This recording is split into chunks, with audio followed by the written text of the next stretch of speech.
Hello, everyone. Welcome to our episode of Jumpstart Distilled. I am excited because I have one of my very close friends and previous coworkers at Jumpstart Foundry as my guest today. I think many of you on the call know Daniel, but this is Daniel Oppong. He is the founder, CEO of OhanaHealth, among many other things that I'm going to have him share about. But I invited Daniel to come on to Jumpstart Distilled to really break down some of the misconceptions about hiring early. I think a lot of times people think of it as a huge, really big thing, which it is, but can get kind of intimidated by it. I have had the pleasure of working with Daniel as he's created Ohana and has created a really approachable way for startups to hire early, hire interns. And I really wanted to ask him to come here to talk to me and talk to you all about strategies for hiring for your early stage healthcare startups. Like I said, Daniel's a dear friend and I couldn't be more excited to be talking to him. I wish I could see him more, but he's jet setting around the country, it seems like. But with that, Daniel, tell us where you're calling from. Are you in Nashville right now? I am in Nashville, actually. I've been in Nashville. I was most recently in Miami, but been here about 2.5 weeks now. So awesome. Well, I'm glad you're at least in Nashville here with me. Yeah. But if you don't mind, can you just give a quick introduction and tell everyone what you're up to these days? Yeah, sure. So first of all, thanks for having me. Great to see you again. Thank you everyone for joining. So I'm Daniel. I'm originally from the Dallas area. I've been in Nashville since 2015. I moved here after finishing my master's in organizational leadership at Gonzaga University. My background is I've done a collection of things. So did nonprofit sector. Worked in education for a little while, worked in venture with Eller. And then currently my day job is with an employee experience tech company based out of Seattle. So we create holistic well-being software for large employers. And so my role there is an employee experience strategist. So I think about the ways in which people experience the organization, culture, what are the things that make it sticky and resonant for people. And I also founded OhanaHealth in 2017, which essentially makes it easier for early career candidates and high growth health tech companies to find each other. And then my most recent thing, I started a company focused on diversity, equity, and inclusion consulting and education last year. So a collection of different things, but yeah, that's what brings me to this moment.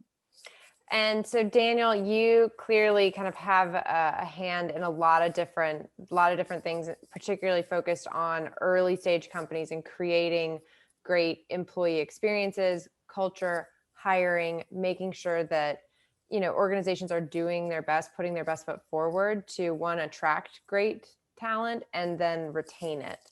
And so, I really want to focus that conversation here today. But before I dive into my first questions, I just want to kind of set the stage for the audience of how this is going to run. I generally like to keep these conversations about 45 minutes, candid, fun, easy conversations, but I do like to open up for plenty of questions from the crowd. So if you have questions that pop up just in the first couple of minutes while Daniel and I are talking back and forth, please feel free to submit them in the chat. But don't worry, we'll talk about a few questions and then I will open it up to kind of a free form question answer session where you can ask myself or Daniel questions about the topics at hand. But again, if something pops in your mind and you don't want to lose it, type it in the chat and I'll filter through those kind of on the other half of this conversation. And again, I mentioned this right when we started, but if you can, please be sure to be on mute. If you are not speaking, that makes for a better recording and I would really appreciate it. All right, so Daniel, you just mentioned about creating culture and making sure that companies actually have a great strategy, one about creating culture and then furthering it within their businesses and within the day-to-day. Everyone talks about having a good culture, but a lot of times it's hard to figure out what those tangible steps are to create a unique and valuable culture within a company. Can you give some specific examples of maybe what some founders on the call today can do to help define their culture and actually take actionable steps to implementing it, even with just a handful of employees? Yeah, of course. So I think the simplest way to think about culture is it's the set of values, beliefs, behaviors, and norms that determine how it feels to work in an organization, right? And so whether your company is, you have hundreds of employees or whether it's really small, there's still a way that it feels to work there. I remember whenever Eller and I started at Jumpstart, really small organization, there were only a few of us, but there was a very distinct feeling and experience that came through. And so, I think for all of us, we've worked in environments that we probably really enjoy, and then other environments that we find really challenging. And one of the unique things about being a startup founder is you get to determine how it feels, how people experience the culture at your organization is up to you. And I think that sometimes, we can be so focused on the product and the services and all of those different things, which do have value and are extremely important. But if you don't think about at the very foundational level, how are people experiencing this culture? What is the dynamic? How does it feel to work here? I think it can be a big misstep. And we had founders, that we would work with at Jumpstart who really prioritized it and did a great job. And it creates a level of resonance, engagement, employee experience. And then others who deprioritized it and people wouldn't stay, right? So I think one of the things that I would want to encourage all of you to think about is how are you defining what you value? And how do your values translate to actionable behaviors in the culture? And what does it look like to bring in people and empower them to do their best work in your organization, right? So those are a handful of things that come to mind for me when I think about culture. And so when you say, design the values, write them out, like what does that actually look like for a team to do? Is it getting together over a weekend, or like getting the core leaders to say these are our values? Like maybe like give the entrepreneurs on the call maybe a tangible takeaway of like, if Really? you are just approaching or just thinking about culture for the first time and you're thinking about buying a ping pong table, like maybe what else should you do instead? Yeah, so a couple of different things come to mind. Whenever I was working with Jumpstart with Eller, we had our senior leadership team. We went through and we just started to think about what do we want the experience to be like and how does it feel currently. And so there are a bunch of different adjectives, attributes, phrases, sentiments that we just brainstormed collectively as a senior leadership team. And so we put all of those on the board and then we worked through distilling what actually resonates with us here. How are people showing up in this environment, and really trying to identify what that was. And so we started there kind of bigger picture. And then most recently at my current organization, one of the things that we did is we went around to each department in the company and let the employees give feedback as to whether or not they saw themselves in the values and the behaviors, right? So if one of our values is do the work, what does that actually mean? I think sometimes companies can have these pithy slogans that people can't connect with really, right? So what does it mean and how does it look behavioralized? And so we try to create context and framing around that. So I think a good place to start would be thinking about how does it feel to work here? What are those collection of sentiments, phrases, attributes? Come together with your team, maybe have a draft, a V1, propose those to people in the organization, let them give you feedback. Does that show up for you? Does that show up for everyone? And make it an iterative process until you land on a set of values that really exemplify how you want it to feel to work at your company. Awesome. Something that I think then after you've done that to really translate your values and what it's like to work at a company, it's really, really important to put that in job descriptions, particularly early on. And I mean, we all know how key those early hires are, but it can be hard to translate what it actually feels like to work at a company that is made up of 2-3 people. Yep. You through Ohana are working with both sides of the spectrum, both with early candidates and recent grads, but also with early stage healthcare companies that are looking for talent. Yep. Can you share some of some advice that you give those companies that are doing the hiring when they're writing the job descriptions or writing maybe a scope of work for a project? Like, what are some things that entrepreneurs can do to make their business sound really exciting to attract really great talent? Yeah, that's an interesting question, because I think it really varies and depends on, in part, like where you're at with your business. Because I think part of what you have to do is be honest about where you are today. I think, in the startup space, especially, it can be easy to speak only to the aspiration and not connect it with, like, hey, we're rolling our sleeves up right now, and you're going to be wearing multiple different hats, and you're going to be focused on this, this, and this. I remember whenever I came into Jumpstart, essentially my job description was, we care about talent and we want to build something and we want you to help us do it. I'm like, great. But that, for other people, like, that's maybe too nebulous, too vague. But I think giving me, like, hey, here's our core desired goal or outcome. Here's the specific function of the business that it serves. So is it operations? Is it growth? Is it sales? Is it customer success? What function of the business is this person going to come in and work on? How can you be clear about that, right? And then what are the specific measurable outcomes that you want?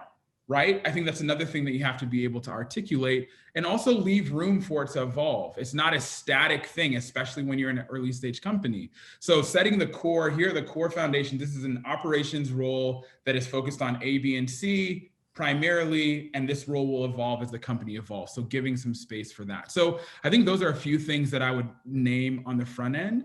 And I think just being clear in what you're expecting, at the earliest stage. Another thing that I would say, and this is more from an inclusion lens, one thing you have to think about is who can see themselves in the job description, right? And how are you thinking about making this inclusive to different demographics of people? If you're not trying to create only a homogenous culture, what does it look like to use inclusive language, create something that appeals to different demographics of people?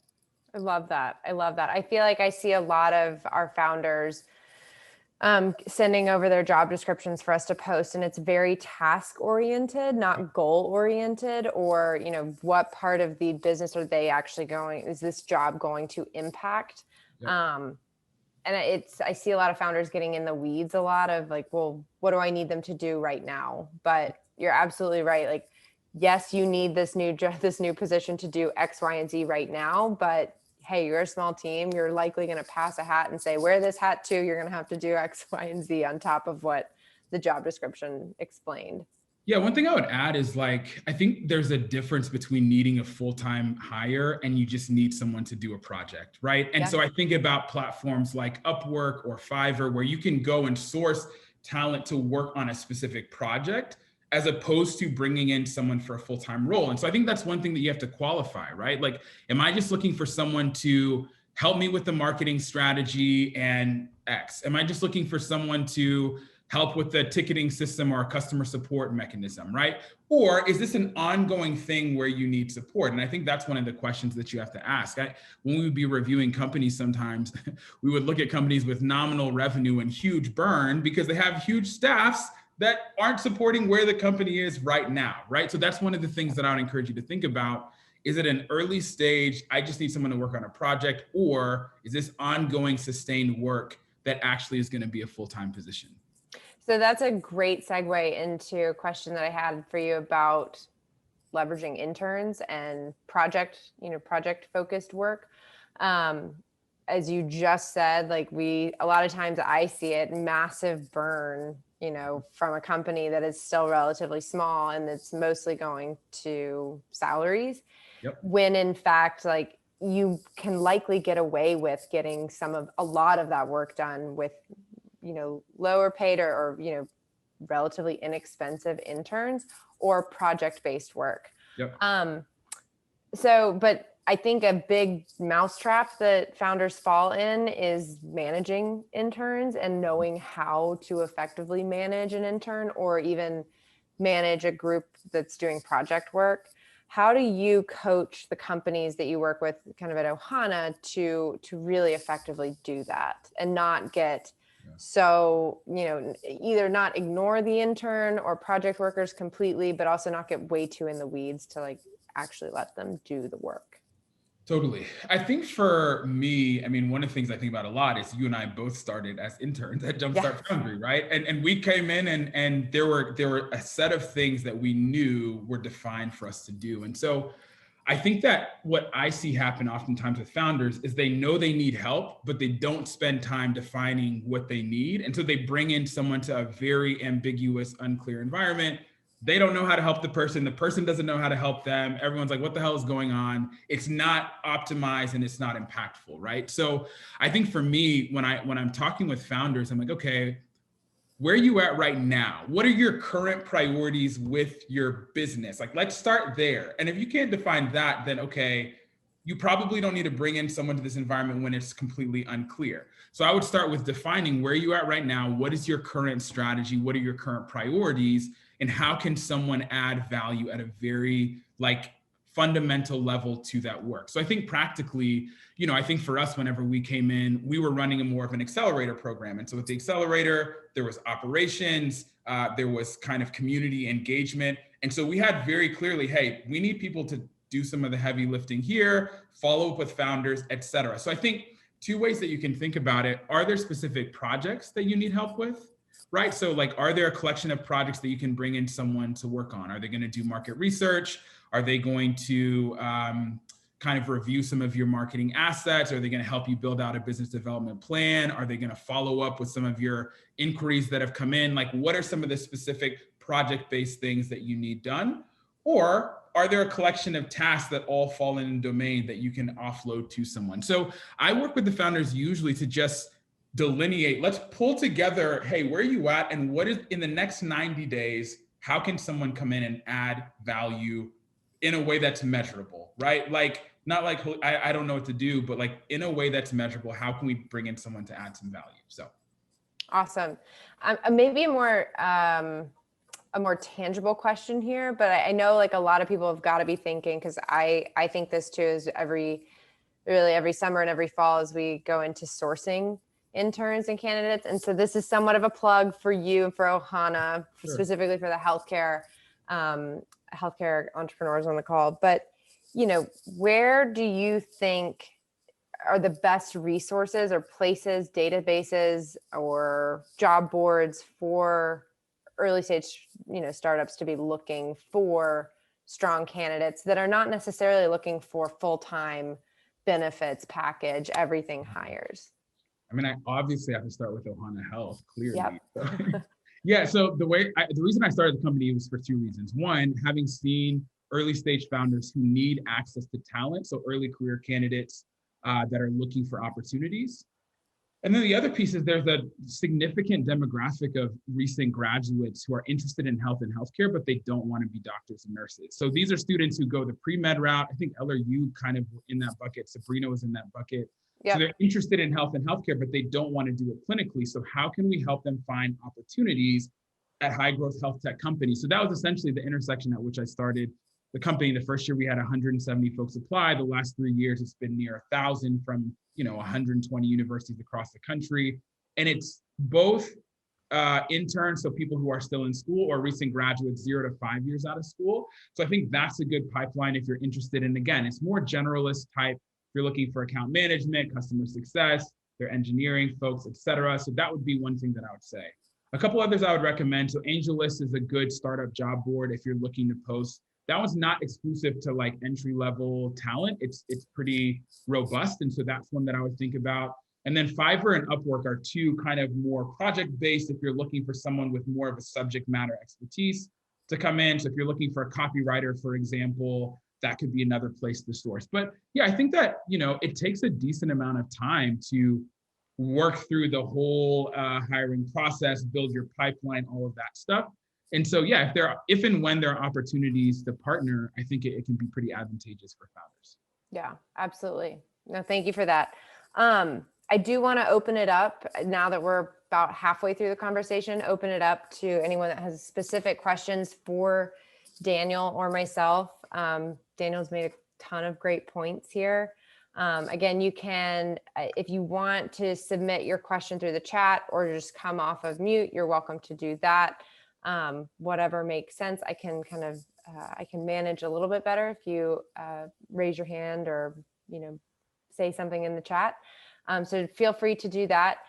Another question I have though, Daniel, for you, as people are submitting their own questions, is about some of like the biggest mistakes that you see founders making Mhm. when they make their first few hires. So really it's that, okay, there are maybe 2, 3 founders and they're getting ready to hire their first kind of outside employee. What are some of those mistakes that you see founders making, and how can they avoid making those mistakes? Yeah, I think again, I'll go back to something I mentioned before. There's a big difference between the aspiration and then the reality of where you are. And so I think sometimes, founders will look for someone who meets the future state aspiration of where they are. And sometimes it's a really senior person with like a fully loaded salary and they bring them on. But really what you need is someone to roll up their sleeves and get in like the work with you. And so Hmm. I think that's one that I see pretty often.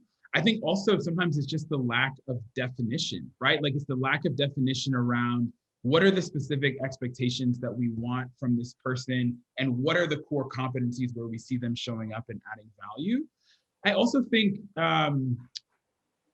there's a big difference between, again, needing a full-time person and just needing someone to plug in and do some project-based work. I know the distillery, you have partners. So even thinking about if you need help with marketing. So sometimes people are like, okay, we should hire a full-time marketing person. No, you just need someone with that expertise, pay them a fee to help you with marketing, right? And that's it. Like maybe it's not an ongoing thing. So I think those are some of the common missteps that I see. And then I think also once they're hired, it's a lack of coaching, lack of engagement, and then lack of support, right? And I understand in the early stages, people have plenty to do. But if you bring in someone and you don't really set them up for success and then wonder why they fail, like that's just as much on you as a founder. And so I think that being able to kind of level set on expectations and think about what does success actually look like for this position, and then what does growth look like for this position. A quick anecdote. So, people, as far as like early career candidates, the data says that they stay in jobs anywhere from 2 to 4 years. And so that's one thing that I just want to drop in here is that I think sometimes because we are committed to this work and it's like our life's work of starting a company, we expect people to come in and feel the same way and do it forever, right? But the research shows that the average person my age and younger, I'm 33, they stay in a job anywhere from 2 to 4 years. And so how can you optimize that 2 to 4 years? So LinkedIn coined this idea of tours of duty that essentially is like, in this window of time, here's the impact that we want you to have. And so come in, have that impact, and we'll celebrate like you going on to something else, or we'll look for an opportunity for you to transition and add increased value. But the notion of like come and stay forever, like I don't think that that's the world that we're living in today. And so I think founders have to right size their expectation and think about how can we optimize for this window of time to add value. No, that's a great point, Daniel. And I think that's a pretty big difference between, the early co-founder status and early employee status of like, okay, you're going to be really impactful for the early years, but you may move on. You have a high likelihood of moving on, or you're going to be fully committed to this, incentivized through equity shares and things like that. Good questions coming in about compensation packages. And then Sure. Joe asked a question kind of around phantom stock. I don't know if you've advised any companies around kind of stock options for early employees, but maybe Joe, maybe we can talk about that offline. Maybe Daniel, for you, can you give some advice on how to create an enticing compensation package when you are a relatively small company that doesn't have a ton of resources or, extra perks like, healthcare or, retirement plans or things like that? Yeah. I mean, I think, again, where I would start is just being honest about where you are as a company. And I think that early stage startup life isn't for everyone. So that has to be the first qualifier, right? Like you just have to know that. I think that what I would want to encourage is like, how do you think about it in a holistic way? So more of like a total rewards package, right? So maybe part of it is your base, and then what are the incentives that you're tying in there, right? Is there a performance incentive? Is there equity? Is there compensation based upon how the company performs? If they're in a revenue generating role, is there some kind of kickback that they would get for that? I think those are all things that can be considered. And I think it puts some of the drive in the person's hands, right? So like if we do well or you do well, there's some incentive that's part of that. And then I just think basic things, like one of my favorite things at Jumpstart back in the day is we used to have jump perks. And so it was a specific amount allocated to each employee each month to just spend on whatever they want, right? So like an investment in employees. And then I know there's a company that I consult with here in town.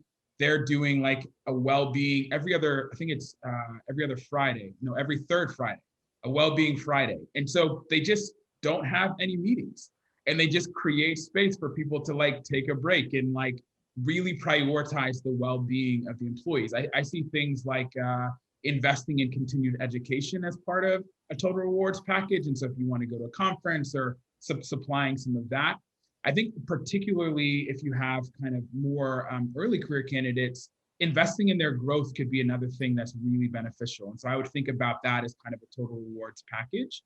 But I think with compensation, one of the things that's changed, especially lately, is given that the working world is pretty remote, salaries aren't as regional, right? So like I work with a company that's based in Seattle, and Seattle market and Nashville market are very different from a compensation perspective.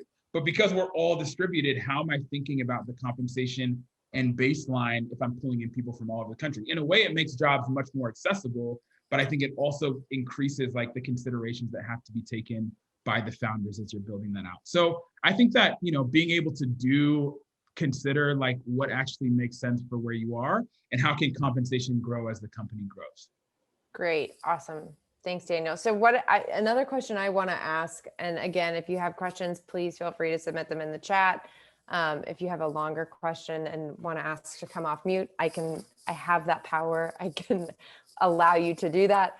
But Daniel, I want to talk about something that you mentioned earlier about how to really foster a new candidate's growth. And particularly, let's put it in the context of maybe an early stage company hiring relatively young, inexperienced interns. How can they position themselves for success with an early intern, or I should say a younger intern, in terms of like how should they structure their coaching? How should they structure the experience that intern has, so that one, it's additive to the company and, you know, influential to the intern themselves?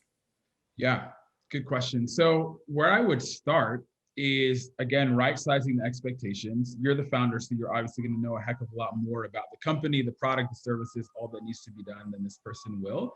But I think there's a really good balance of autonomy and coaching. So whenever Eller and I came in, we had a lot of autonomy to work collaboratively on certain projects. And we would always have an opportunity to check back in and get feedback on our progress, right? So I think one of the things that may happen sometimes is like, you give them a project and then they like disappear and then they do a big reveal about what they've been working on, but it's not really aligned with what you actually want it to be. So one of the things that I would suggest is like giving autonomy, having some type of structured check-in where you can get feedback on whatever the deliverables are. I think those things are material and important to think about.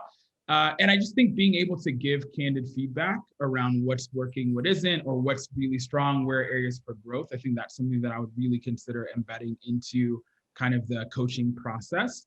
But also, I think there's something about learning from mistakes and failures that I think helps someone who's earlier in the career grow. And so I think creating space for that as well and kind of coaching them through that process. Cool. Awesome. Have a few more questions coming in for you, Daniel. So a great one from Marcia, who is actually in the process of looking for marketing help through Fiverr. So a great recommendation to check out that website there. She's asking, can you talk about how best to choose the people that you find on Fiverr and then ultimately manage their work virtually? So going back to a little bit of just my previous question on how can a founder set themselves up for success when hiring for maybe project-based work? Yeah, I mean, I think that one can be a little bit tricky sometimes in that, like, every person has their set or collection of expertise, and you're probably hiring a marketing person because you may not be a marketing expert, which is okay. So I think sometimes for me, it's hard to vet through and qualify like, okay, who's going to be the best? And so I think, again, it goes back to being clear on what you need and what are the outcomes that you're looking for, right? So if it's marketing, like, are we thinking about email marketing? Are we thinking about updating the website? Are we thinking about customer acquisition marketing? Like, what specifically as it relates to marketing? And then I think asking them specific questions around, like, tell me about a time when, right? So how can they demonstrate the specific function that you're looking for? If it's design, they should have a portfolio of things that you can look at, right? So do you enjoy like the work that they do? And then I think you have to be clear about the timeline, right? So what is the time frame that you're hoping to have certain aspects of the work done by? What is the rate that you're looking to do? I think all of those things are things that need to be qualified on the front end. But the thing that I would encourage more than anything is just to be clear about what you want. And if you don't have clarity as far as, or expertise in a specific area, for me, I mean, maybe part of it is pinging someone who, either a peer, someone in the Jumpstart network, someone that, I mean, we've worked with a handful of marketing agencies. So maybe it's getting a referral or a reference and checking that out there. So I think using your resources is one place I would start, but then getting clear on what are the specific expectations that you have for whatever the function is, and asking them to demonstrate when they've done it. So if you're looking to go to market strategy, great. Tell me about a time when you worked on this, and what are your thoughts? And if it aligns with kind of your values, I think that could be something to move forward with. Awesome. Well, I hope that answers your question, Marcia. Joe, great question about working with hiring retirees. Have you had any experience hiring retirees or working to plug retirees in with companies, Daniel? I can give my experience like with Jumpstart and our portfolio companies too, but I'll throw it to you first and then I can take it. Yeah, yeah, totally. So I think that for me, in my experience, the biggest difference is what are different demographic populations incentivized by, right? So thinking about hiring retirees, like for someone who's fresh and junior and like right out of school, what they're motivated by and incentivized by might be different than someone who is a retiree. So I think that's the first thing that I would name, and saying like, okay, well, where are they at, and what is it that they're actually wanting? And with experience, there's probably a specific, either general or very specific skill set that they've aggregated over the course of their career. And so what I would say is like, how can you yield the most value from this person's expertise? What is the specific thing or set of things that you want them to do?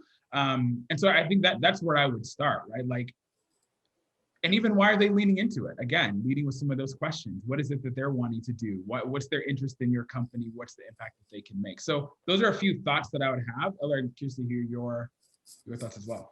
No, I'm glad you said kind of what is their incentive to, or what's driving them to engage. I think that's a big thing, is really understanding what type of experience is this retiree looking for.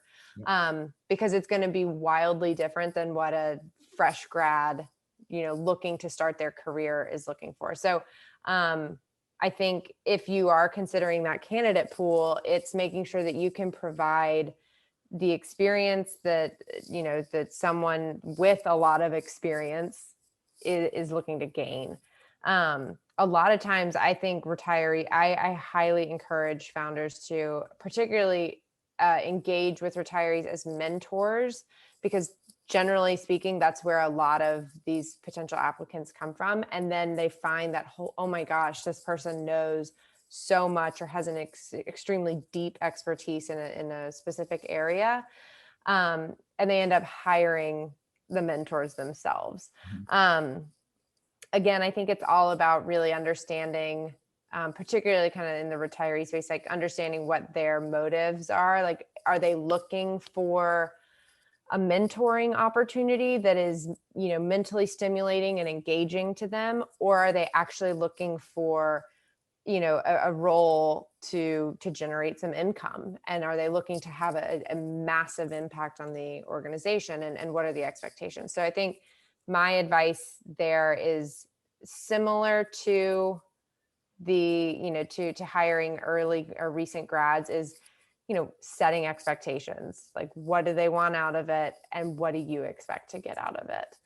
Because unlike a recent grad, a retiree might actually want to stick around for a couple of years, years longer than say a recent grad looking to get a year, 2 years of experience and then move on. But great question.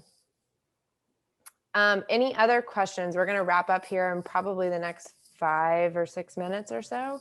So please feel free to submit questions, or you can just say, hey, I want to ask a question, and I can have you come off mute if you prefer that.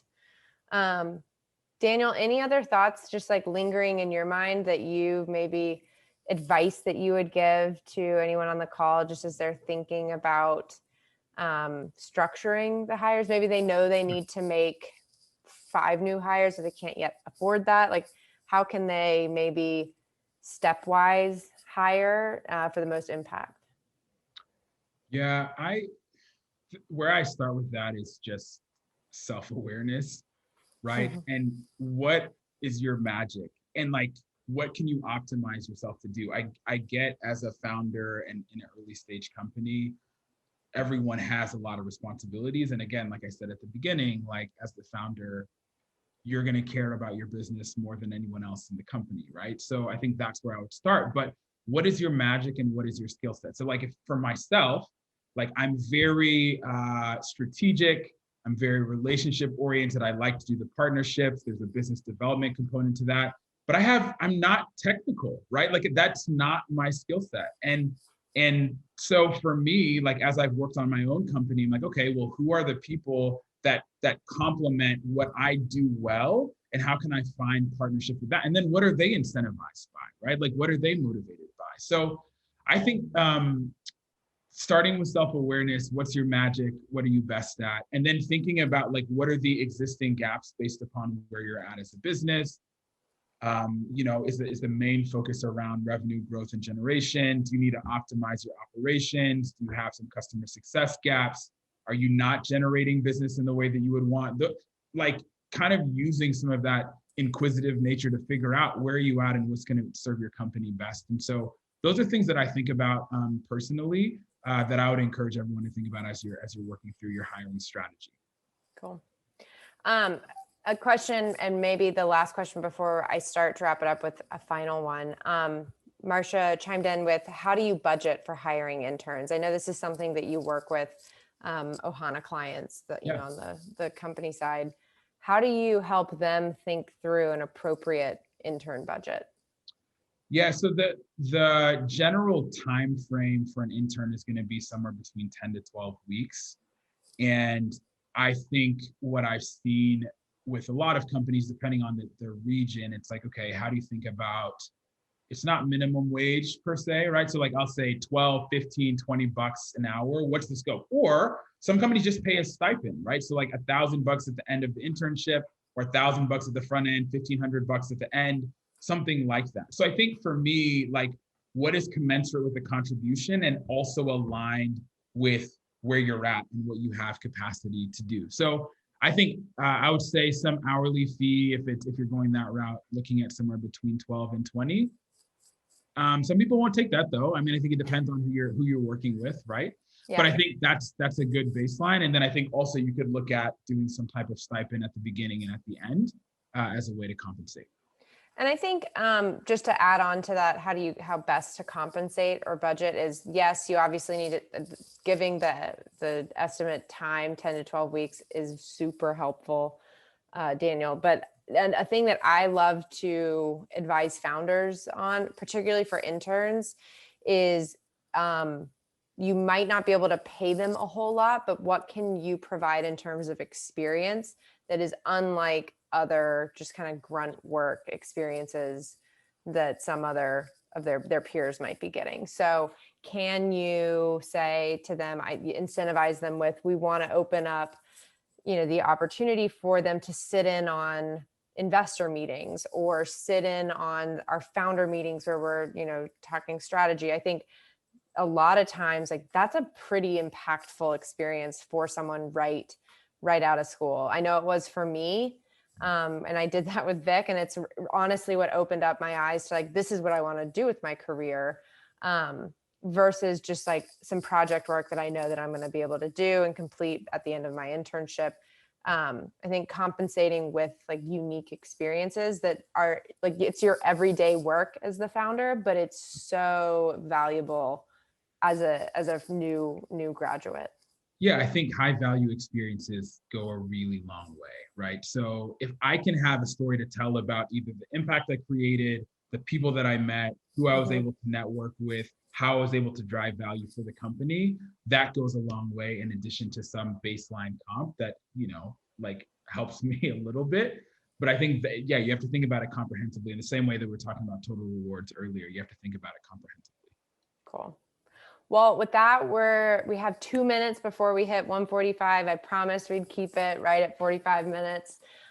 So Daniel, I really appreciate you talking about this. Can you, before we go, give everyone kind of the quick spiel again on Ohana, how they can get in touch with you, whether it's through Ohana or through other means? I know I definitely want to promote your diversity and inclusion consultancy as well. So pitch away, my friend. Thank you. Yeah, so with Ohana, so again, designed to make it easy for early career candidates and high growth health tech companies to find each other. Our website is ohanahealth.co and the platform is connect.ohanahealth.co. We have our largest class ever this year. So we have 50 fellows. A good chunk of them already have gigs, and then there are a handful of them who are still looking for opportunities. So if you're looking for someone to join your team, that's an opportunity as well. And then on the DEI side, so the company is called the Courage Collective. And so we work with employers to think about their DEI strategy at the company and also do training and education for organizations as well. So again, I think on the hiring front, it's one piece to hire them, but then it's a whole different question. Are they going to stay, right? And so I think the idea of inclusion goes to creating a culture that actually is good for people and good for business. So that's where I'll end. Amazing, amazing, amazing. Well, Daniel, as always, you were wonderful. This is a really great conversation, very insightful. Thank you for being on here. And with that, I thank everyone for joining me on this episode of Jumpstart Distilled. Daniel, thank you for distilling hiring at the early stages. It was really great. Thank you, Eller. Appreciate it. Thank you, everyone, for joining. Have a great weekend. Bye.